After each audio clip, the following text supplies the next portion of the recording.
ব্যারাকপুর পৌরসভার ডাম্পিং গ্রাউন্ডের জন্য পার্শ্ববর্তী অঞ্চলে ছড়াচ্ছে দূষণ। আন্দোলনে স্থানীয়রা।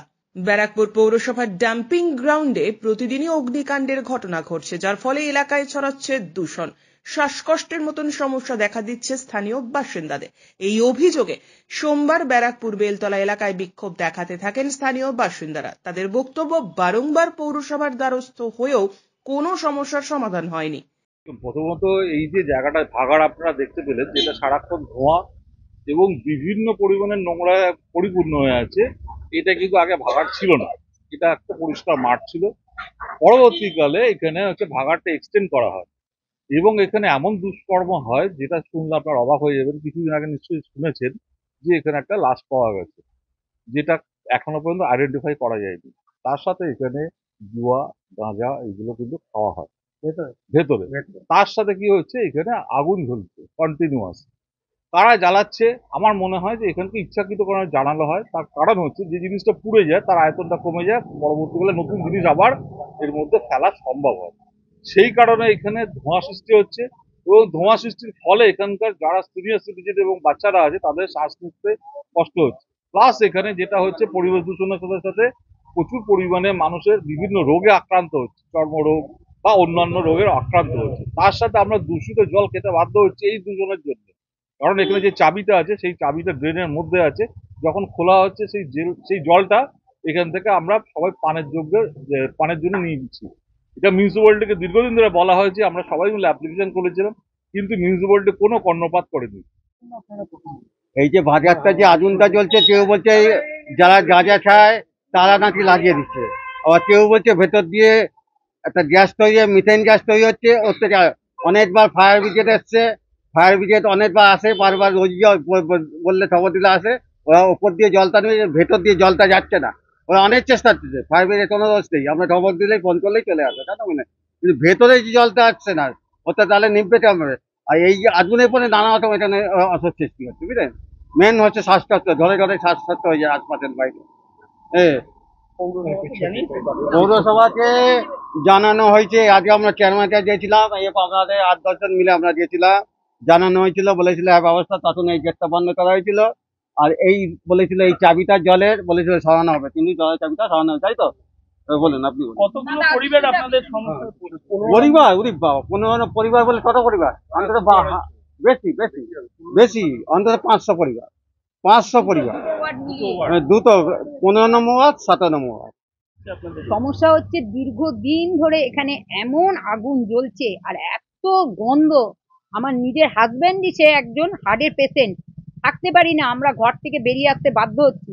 আমরা কাউন্সিলরকে, চেয়ারম্যানকে, প্রত্যেক নাগরিককে জানিয়েছি, জানিয়ে আজকে আমরা এখানে আসতে বাধ্য হলাম। এটা ইমিডিয়েটলি বন্ধ করা হোক, হয় আমাদের এখানে একটা কোনো ব্যবস্থা করে দিক। আমরা যখন এর আগে দরবার করেছিলাম তখন বলেছিল যে এই জায়গাটা প্লেন করে একদম লেবেল করে দেওয়া হবে, গাছ লাগানো হবে, আপনাদের কোনো অসুবিধা হবে না, কিচ্ছু না। কিন্তু তারপরে দেখছি এখানে আরো নোংরা ফেলছে, মরা মানুষ ফেলছে, তারপরে আগুনটা জ্বলছে। এই যে ভ্যাটের যে এইগুলো ফেলা হচ্ছে, এইগুলো নিয়ে কে প্রতিবাদ করতে পারবো না? আমরা কোনো কথা বলতে পারবো না? আমরা কাউন্সিলরকে ডাকলে আসে না, আমরা চেয়ারম্যানকে ডাকলে সে আসে না, সে আমাদের অন্যরকম বুঝিয়ে দিচ্ছে। এটা কোনোদিনই এখানে ভাগাড় ছিল না, ভাগাড় যেই দিকে ছিল ভাগাড়টাকে এইদিকে সরিয়ে আনা হয়েছে। তার প্রতিবাদে আমরা আজকে এখানে আসতে বাধ্য হয়েছি। এরপরে আমরা বড় আন্দোলনে যাব, দেখবো আমাদের এই ভাগাড়টা কি করে থাকে আর কোথায় থাকে। ভাগাড়ের কাগজপত্র আমরা দেখতে চাই, যেটা ভাগাড় ছিল। এইভাবে দীর্ঘদিন বসবাস করা যায় না। এখানে অবৈধ দোকানপাট হয়েছে, দোকানপাটের জন্য একটা রাস্তা দিয়ে মানুষ যাওয়া আসা করতে পারে না, একটা ডাকলে কেউ আসে না। এখানে ছেলেমেয়েরা, বাচ্চা বাচ্চা ছেলেমেয়েরা স্কুলে পড়ে, দিনের পর দিন এখানে মদের ঠেক, জুয়ার ঠেক, সাতটার ঠেক। এইগুলো কিসের জন্য চলবে? একদম একটা পাঁচিলের গায়ে একটা ড্রেন নেই, জল যেটা খাচ্ছি আমরা সেই চাবিকাঠিটা পর্যন্ত জলের তলায়। ভাগাড়ে গাড়ি যাচ্ছে, যত নোংরা আবর্জনা ওই জলের মধ্যে পড়ছে। আমরা চাই এটার একটা ব্যবস্থা হোক। এই যদি না হয়, এরপরে আমরা যে কি আন্দোলন নামবো সেটা কেউ বুঝতে পারবে না। এরপরে পদক্ষেপে আমরা প্রত্যেকে ডাকবো। মানসী চক্রবর্তী, আমি 15 নম্বর ওয়ার্ডে কাউন্সিলর, 15 নম্বর ওয়ার্ডে বাসিন্দা, 17 নম্বর ওয়ার্ড আর 15 নম্বর ওয়ার্ড মিলে আমাদের এই পাড়া। প্রচুর লোক থাকে, কিন্তু এখানে কি করে যে এই আগুনগুলো ধরছে, এটার ভেতরে কি যে হচ্ছে সেটা জানতেও চায় না কেউ।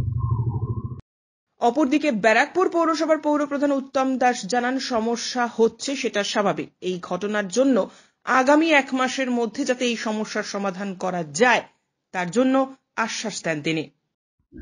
দেখুন, এটা ঠিকই কথা। ব্যাপারটা হচ্ছে, যখন ওখানে ভাগাড় ছিল 40 বছর আগে, তখন সাধারণ মানুষের যারা আজকে চিৎকার করছে তাদের ঘর বাড়ি ছিল না। যাই হোক, তাদের চাকরিদের জায়গা ফাঁকা ছিল, তারা কিনেছে, বাড়ি করেছে। কিন্তু ভাগাড়ে কিন্তু সে গন্ধ টন্ধ যেটা বেরোতো তার জন্য আমরা একটা মেডিসিন ইউজ করছি, সেই সমস্যাটা ছিল না। কিন্তু এখন একটা সমস্যা হয়েছে দীর্ঘদিন, যেটা আমাদের প্রায় 45 থেকে 50 টন মাল যেগুলো ওখানে পড়ে,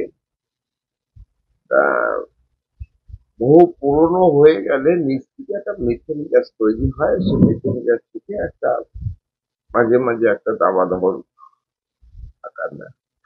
যাকে এটা আমরা বিভিন্ন বিশেষজ্ঞ এবং আলোচনা করেছি, এটাকে কি করা যায়। আমরা খুব শিগগিরই যাদের আপনাদের মাধ্যমেই বলছি, যারা এটা করছে তাদেরকে বলুন আর 1 মাস ওয়েট করুন। ওখানে যে মালটা টোটাল আছে তার 80% মাল আমাদের সরে যাচ্ছে। সরে গেলে ওখানে নতুন করে তাদের এই সমস্যাটা যেটা হচ্ছে সেটা হবে। ব্যারাকপুর থেকে সৈকত গাঙ্গুলির প্রতিবেদন, চ্যানেল 24/7।